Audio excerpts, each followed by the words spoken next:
Hello, folks. It's George Leoniak, and welcome to New Geometry. I'm back with another video. This is a follow-up video to the Metatron's Cube version 2.0. That video, I primarily worked with the forms inside the cube. And today, we're going to expand the octahedron, the eight-sided Platonic solid, and was nested inside the cube. We're going to expand it past the boundaries of the cube until the cube is contained within the octahedron. And we're going to check out all the geometric steps and what happens with all the internal geometry as we do that. So we're going beyond the cube. So follow me on that expanding journey in this presentation that I've got set up here with all the slides. And we're going to be doing this. We could do this really from a couple different perspectives, but we're going to work with the flower of life view because that's the one that Metatron's cube is primarily associated with. And we've got our 19 circles and these lines connecting through here, which will be important for our setup. This is just an overview quickly of the last video.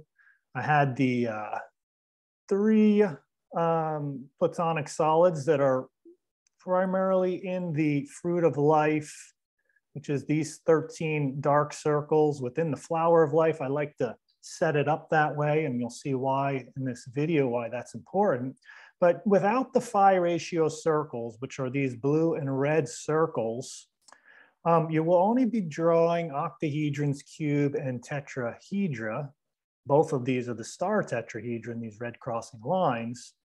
And that's why I call this Metatron's Cube version 2.0, because it has the blue and red phi proportion circles within this 19 circle pattern, which allows us to show how the icosahedron is actually nested within the cube, meaning its faces are on the surface of the cube. Same thing with this Rhombic Tricontahedron, which of course is the compound of the dodecahedron, which also has its faces on the surface of the cube.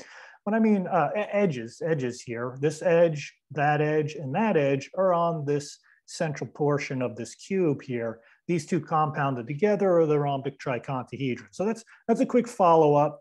In other videos, I've talked about the traditional original drawing of Metatron's cube that has the line drawing, which is primarily not drawing the icosahedron and dodecahedron accurately. It's not even showing that they're contained in the cube other than just the drawing. So this version 2.0 puts everything in the cube. Today, we're going to do a kind of study in hexagons. You're going to see these 9 hexagons showing up on our pattern. And what I've done in this video is done the golden circles in all the 19 circles that we have here, where in the previous video, we didn't need these circles because we weren't really truncating the edges of the cube, which we're going to do in this video as the octahedron gets larger. So here's the octahedron. We're going to be looking at it from this perspective as if it were a hexagon with the point up here. And here would be our cube. And we're looking at it from this perspective with the flat face here. So this little octahedron here, which we'll see in the next slide, is going to be inside this cube, and its vertices are going to be right at the center spot. But these hexagons are going to be how we grow our octahedron all the way out. So we'll get used to them. So here we are. This is what I was just explaining. The octahedron here, again, as you could see, if I were to draw a line across here, that would be the tetrahedron that's within here, within the cube. So that would be a tetrahedron, and that octahedron's hitting that central point. So that's the blue octahedron, the black cube, and I'm calling that first one the hexagon 1. So that's the first hexagon we are going to start with, and then 2, 3, 4, 5, 6, 7, including the cube line 8 and 9 all the way out. So it's quite interesting what happens with these expansion of this octahedron, really, as it's just intersecting the circles And these hexagons can either be cube or octahedron. We're just keeping the cube stationary, and everything's going to be about the octahedron expanding above that. Now, what happens is as soon as that octahedron jumps to the next, I call this the low phi circle, which is the small red one. The blue circle and is the, I call it high phi circle. And then the middle circle, I'll be calling the equilibrium circle, because that's the original fruit of life circle. And then the flower of life is the large light gray circles. So remember, our first hexagon in here, hexagon 1, was inside the cube. So as we jump up, now there can be an infinite amount of gradations along here. We're just going with the circle pattern, but the first jump up is poking through the cube. And that's what this kind of half of a rectangle here signifies, is that it's sticking through the top surface of the cube. Now, I talked about this in my last video, but I never really showed the octahedron going through. I just showed that it's stopped there, and we truncated our octahedron, meaning that we just took the octahedron, that's getting larger, and then we just took off the sides. So if this octahedron got larger, the cube intersects it, then all of a sudden we nip off the top edge, and that's all the truncation really means. But our cube is kind of, let's just say, our cutting device here that is going to determine where we're cutting the octahedron. And what's very interesting about this expanding octahedron is that it's being at this low phi position. It is the low phi circle intersection where I draw this red truncated octahedron is where we get the vertices to draw in the dodecahedron. It's built into the design. So here is the here's the truncated octahedron. I've removed the octahedron and above, but that will create a form that I showed in the last video called the Tetraxus Hexahedron, or a version of it at least. It's the low phi one. And there'll be a normal equilibrium version and a high phi one in just a moment. And so let's go up to hexagon 3. So now hexagon 3 is the dark circle, and I call that the equilibrium circle, and the octahedron poke through a little bit more as it's expanding. And this is now the true Tetraxus, the truncated octahedron with the hexagon face here. So this is the standard version of this. The prior version, because of that truncation, had golden hexagon faces, meaning that these edge lengths are in the golden proportion, whereas this one is going to have the regular hexagon. And that's really what the equilibrium is really all about, has a lot to do with this hexagon in its regular form, meaning it's all edge lengths are equal. And it's just a slight variation above or below that line. It's really just a little bit of a circle difference between, let's say this was a 0.5 circle to go to 0.618, or the circle below, 0.38 below it. And that's how we're getting this very narrow window, but it makes a huge difference in terms of the geometry that shows up.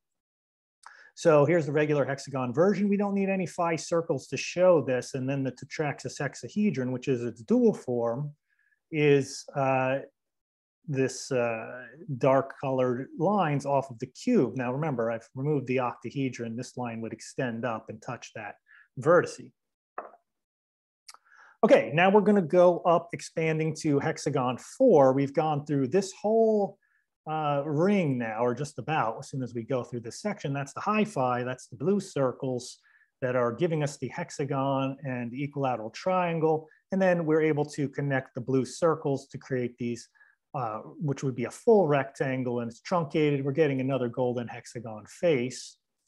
And this one was really interesting because when we remove the truncated version inside the cube, this truncation at high phi actually gives us 2 icosahedron. I've done them both in red. I'm going to show you in a moment of where the one red here, icosahedron, is nested with inside the cube.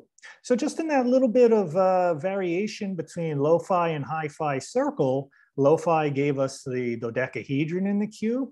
The equilibrium gave us nothing really new in terms of form other than the truncated octahedron. And then the high-phi here gave us this the icosahedron. So there we go, all the Platonic solids, just a little recap from the previous video, but you could see how this octahedron cube relationship is part of the process of creating these forms. And I didn't put in the high-phi Tetraxus hexahedron version. For some reason, I left that slide out, but that would just primarily look, very much like this. It would just be a little bit higher up because it's getting larger. So now we've come to the hexagon 5, which is here. And hexagon 5 is the place where the octahedron blue is actually overlapping the hexagon of the cube. Now, when I'm saying the hexagon of, I mean, they're really not hexagons, but in this perspective, in these orthogonal projections, these two outlines, 2D from 3D to 2D, in the kind of non-perspective draw builders model, so the edge lengths will transfer for building the forms, because there's no foreshortening of the forms here. These two will have a hexagon outline. So right now they overlapped one another. So both these hexagons are on top of one another. And at this point, we'll draw in the edge points here to show that this would be the cube octahedron, which is, the most stable form where the edge lengths are the same as the edge lengths that would go into the central vertice within this form. So that's the cube octahedron, which is either truncating off the cube. We could turn this into a cube, or we could turn it into an octahedron. And this is where we have both of those together in this compound. This is a good way to show that, as you could see the hexagon and the cube points showing up as well. Now, it's very different looking like this, but the most important thing is the edges are crossing here. And that turns into its own unique form that is called the Rhombic Tricontahedron. And this is, the dark line through the center here is the octahedron edge that is now in contact with the cube edge, which I don't have a line there for. But this would be getting larger and larger until the octahedron is meeting. So this is about where I went in our expansion of the octahedron in the last video. So now we're going to go past hexagon 5 and into hexagon 6. Now remember, hexagon 5 is still where our cube, the black hexagon, was. Now we're going up to the low-phi circle again, which is the red circle here.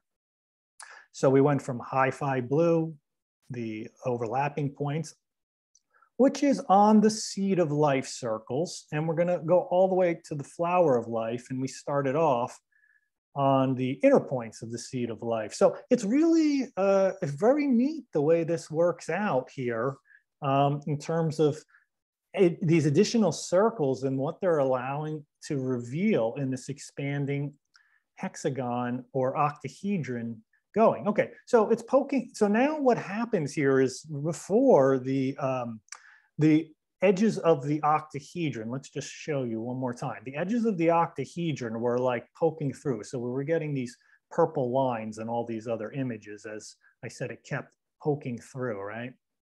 Remember that one there? So now what's going to happen for poking through is going to be the cube edge is now going to be going through the octahedron face. So the remaining edge of the cube is going to stick through, and that will create a triangle within the triangle on our octahedron face, because we have to picture there's a little cube edge sticking through all 8 faces. That's why it's the dual. It has 8 faces and the cube has 8 vertices. So we have one little poking through at each of these spots. Before this point, they were all inside. The cube was entirely, the octahedron was entirely within the cube as it was expanding, as it was getting larger, but its edges were always inside the cube during that. And now they're going above the cube. So this edge is above the edge of the cube. So let's just take a look at what that looks like. So we got a cool truncated cube, and there's probably some fun stuff to check out with that one. And what happens here is that we'll create a new form that was really one of the first forms that I was really very excited about. The tris octahedron or triaxis octahedron. I'm going to call it the tris octahedron because there is another triaxis octahedron, which is the dual of that Tetraxus hexahedron, which this one is the lo-fi version of. So there's so many ways that this could, the point where that cube is. So let's set it up as if you're looking at the cube. Well, there's the cube, these 4 points.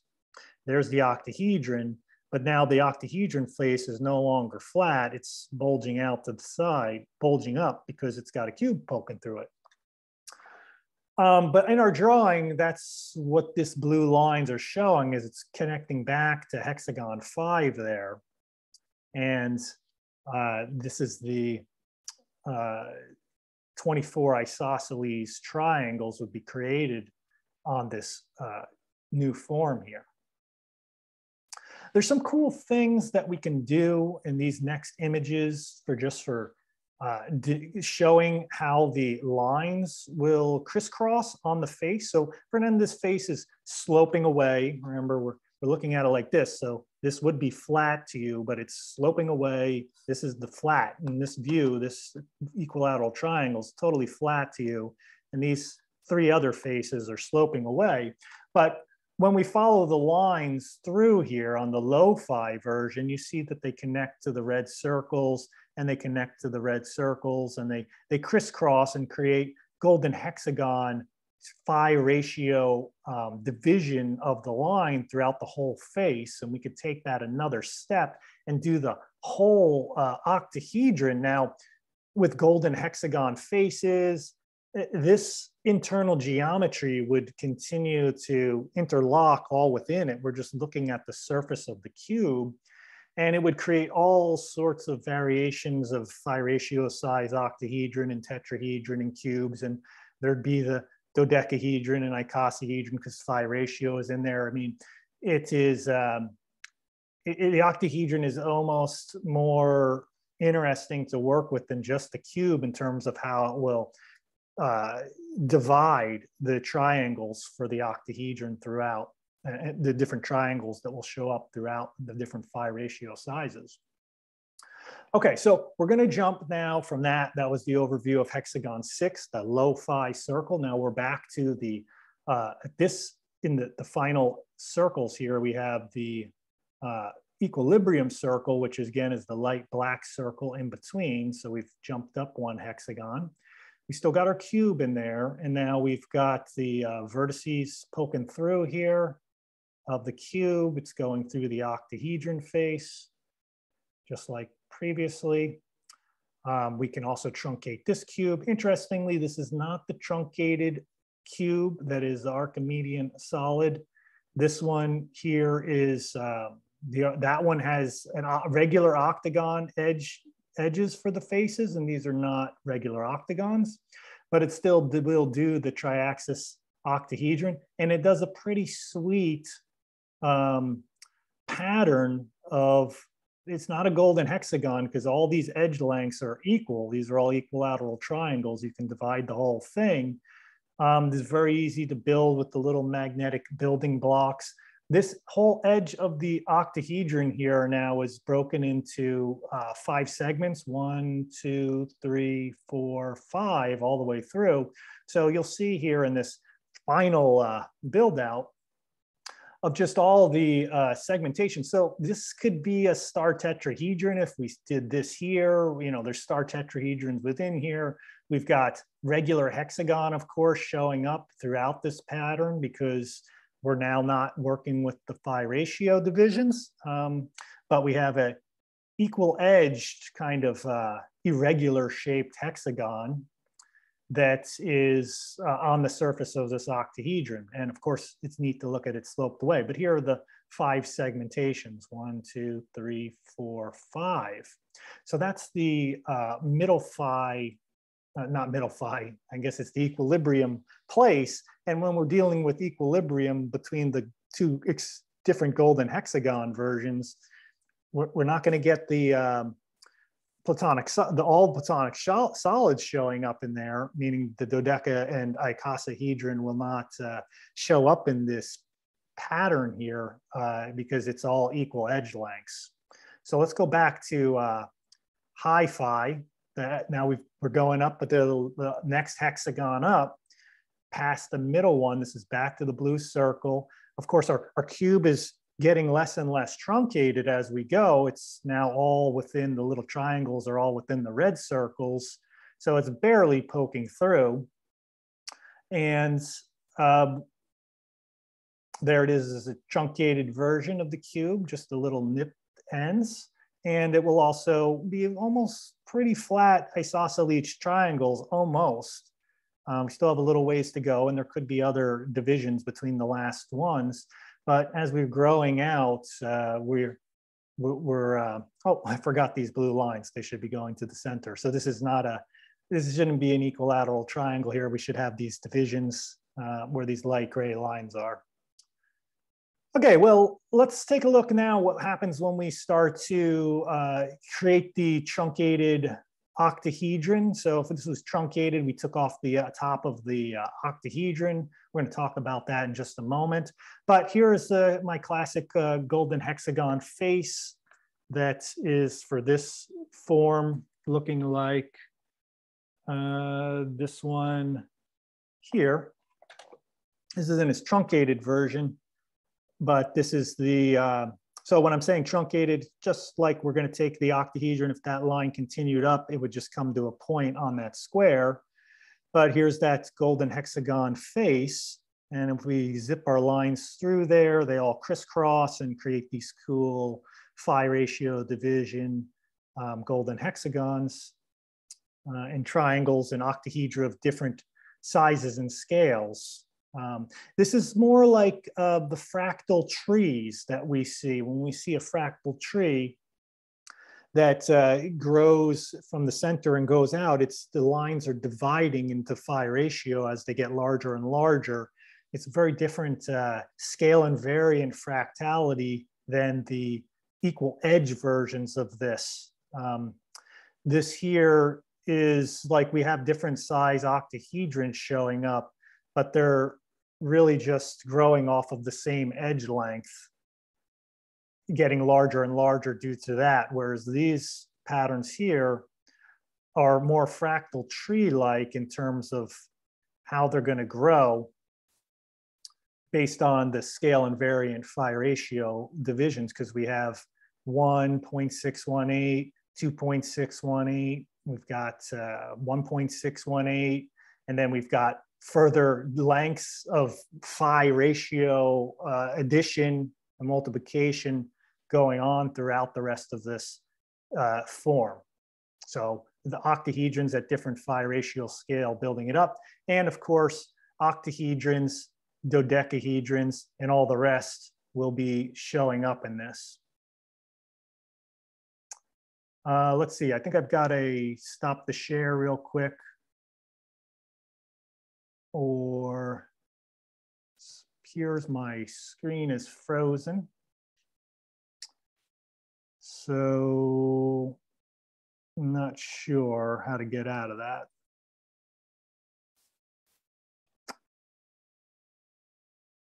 Looks like a technical error. Won't let me stop. I could zoom. Oh, wait. Okay. I'm back. I don't know where we were lost in the video, but for some reason I must have hit something on the side there. Let's keep going. I hope you were on that slide and that it was all working out. Great. I'm glad I don't have to redo the whole video. I'll have to double check and make sure it looks good for production quality. Okay, so let's go. We're going to revisit Hexagon 8 here in just a moment. But before we do that, we're going to go to Hexagon 9 because, yes, are we there yet? Classic question. Yes, we are there yet. We are there now because the cube, the whole purpose of going through all those hexagons was so that our little cube that we started out with is now contained within the octahedron. So we'll put it like this.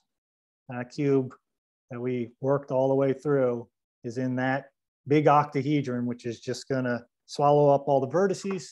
And the vertices are now going to be touching the inner surface of the cube. And really, this was kind of a bit of a revelation to me of how easy it was to draw, because I really didn't have any idea in all those years of drawing that if I just drew this like this, that this cube would be shown as inside the octahedron. So really, that's the cube is at the seed of life, circles, the first 6 circles. And then we grow our octahedron out to the end of the flower of life, circles. And there we go. The cube is in the octahedron. So we've gone from the cube with the octahedron inside it to the cube being inside the octahedron. So these hexagons are hexagon 1, 5, and 9. And then we can reverse this and have some fun and say, well, let's turn our large hexagon into a cube. And that means that hexagon 3 here will turn into the octahedron, because if we draw a straight line across, that surface will be touching the point of the octahedron. And then we could put our cube into our octahedron. That's the hexagon 1 now, the cube's there. And now we're going to have to go to a new hexagon, hexagon 0, which is going to be this mid-phi circle, the mid-circle, equilibrium circle, the smallest one we've got on here. That's going to be the cube containing the octahedron. All right, great. So now let's just return to hexagon 8, okay? So that was the high-phi circle. We got 2 hexagons here. We've got hexagon, let's see, which one was the other one? Hexagon 8, and the previous one I think was not 5, hexagon 4, the one that had the icosahedron. Yeah, hexagon 8 and 4. Okay, so these are really important hexagons in our jumping out journey here, or expanding journey. Where am I here? Hexagon, here we are. Hexagon 8 and hexagon 4, this is where the high-phi repeats from 4 to 8. It's almost like a doubling sequence there. It is a doubling sequence from 4 to 8. Now, this is a 2 octahedron here, and we have showing the same thing twice. These are 2 truncated golden ratio hexagons, golden ratios. Here's one golden hexagon outlined in the purple, and the other golden hexagon outlined too. And this is going to do some interesting things. So first, let's say we're going to truncate that big golden hexagon. I mean, the hexagon number 8, we're going to truncate it to show it as if it has been removing its octahedron caps. So now we're looking at it like that. And the amazing thing with that was that the octahedron that was octahedron at the hexagon number 4, so this was the high-phi lower portion on the seed of life, that is contained vertice to vertice. Vertice is right on the center, right within that octahedron. It's nested within inside this. So the octahedron is nested, the smaller octahedron is nested in the larger octahedron right at the truncation point So that's very cool. I built a little model. I'm going to have to show you this at the end to demonstrate what's going on with this model. But this point right here is showing that the black vertices of this form in here are touching that truncated edge. There's our golden hexagon face. There's our octahedron edge. So this is kind of a model that's showing a few different things at once. I'm gonna put it right here so I remember that.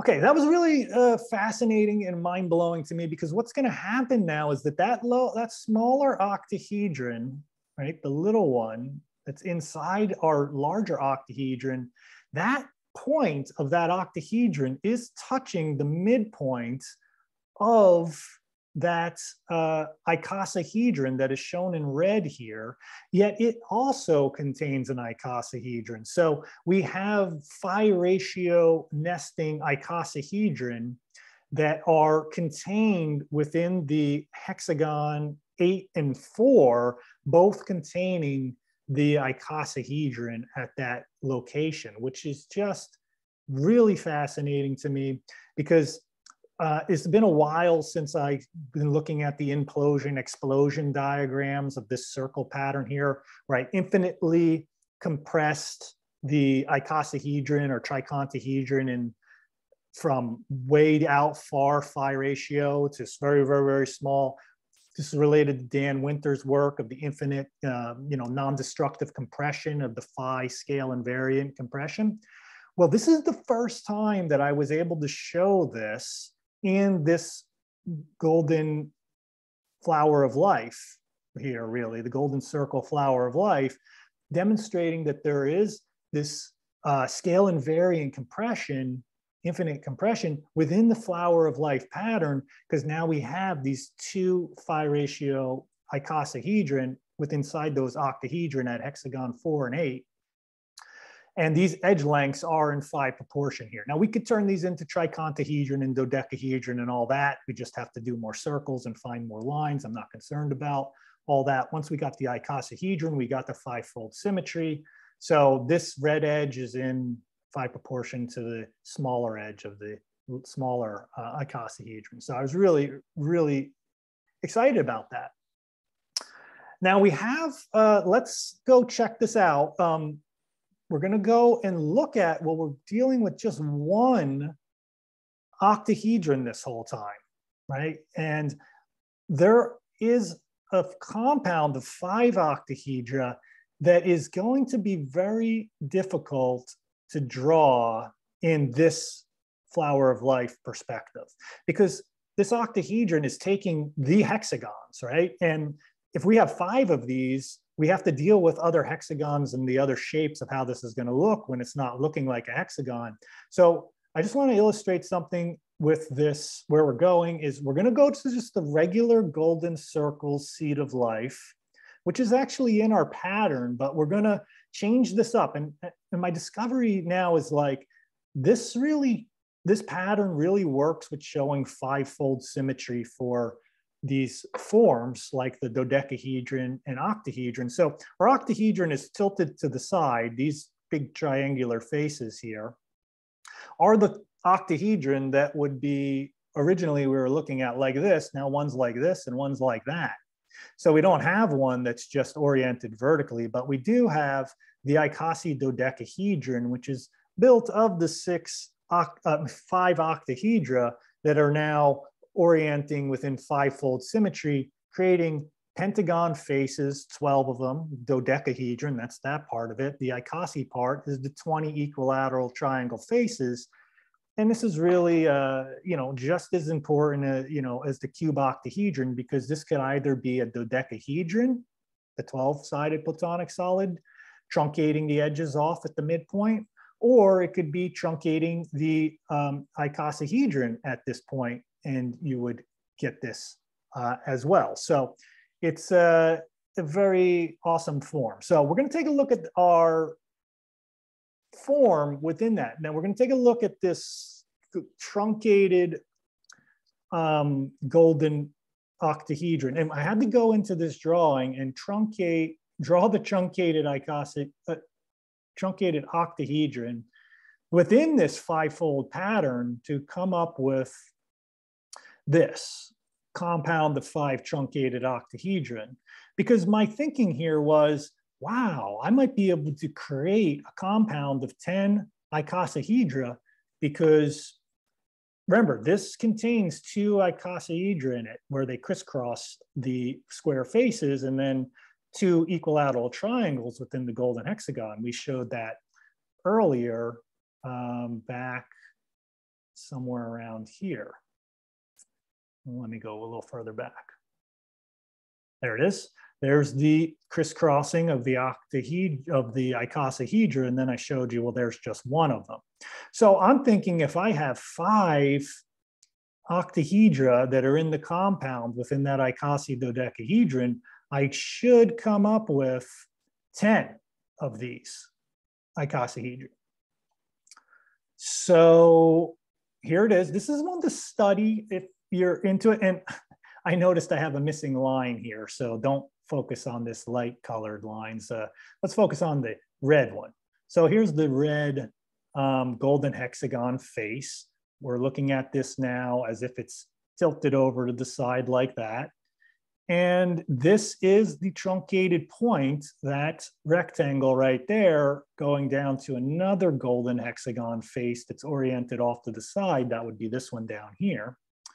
And then we got another square face. So it was a tricky drawing. Just to reiterate, I don't do anything that I can't draw here with the stylus on the iPad. No computer is generating this. It really is a lot of concentration, and I have to do this 5 times and for 2 different views of it. So it's very, you just get into it, let's just say. Okay, so why I did that, because I wanted to see what happens where when you start to connect the vertices of the compound, right? So we can connect all these vertices to come up with this. And I was like, yes, there's the 10 icosahedra, because they're all in this pattern. And those are the 5 truncated octahedra. They should all be in there. So I connect all the vertices. I come up with these pentagon faces. I come up with these rectangles. I'd have to check and see if those are golden rectangles. I believe they probably are. Then we've got these smaller triangles. The pentagon faces are raised up. And I was looking at it, and I was like, wait a second, I've drawn this before. And I did it in the Icosa connection video, where I took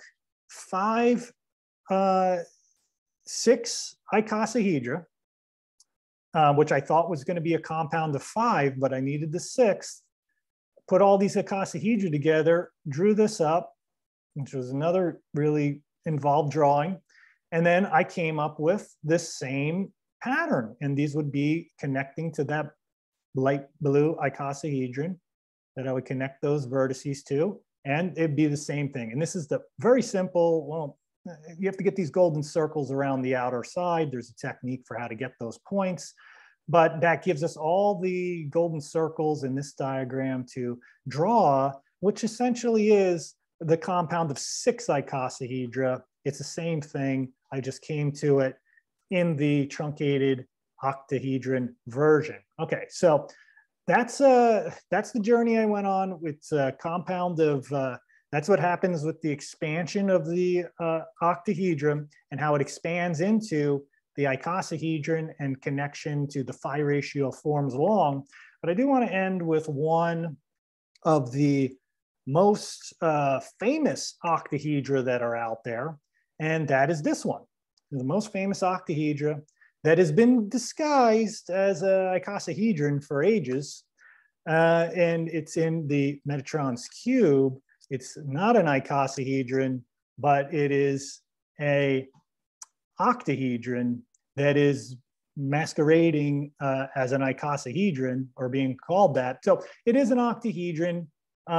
So this is the drawing that is, you know, saying that this pattern contains all the Platonic solids, and here are the 2 equilateral triangles, and here are the 2 equilateral triangles here. And we can see that it's a flat octahedron lines that extend back and up to connect to those within a hexagon shape. So that is good to know. And what happens though is that if we end our journey here with this icosahedron, or with this octahedron as an icosahedron, which this whole fruit of life pattern doesn't have this phi ratio circles in it, like the one we've been working with back here. And it just takes even one or two, or however many phi circles you'd like to add, to 76 circles here. It's not too much to do. It's really cool to draw and easy to do with a compass to get the phi ratio circles. You can do it all with your compass and straight edge. But as you can see, this unlocks the whole evolution of how that octahedron is expanding as it grows, intersecting the cube at these different places to give us the dodecahedron, to give us the icosahedron, and then to show that they're scale invariant as well. Now, that gives us that progression really nice of the relationship there.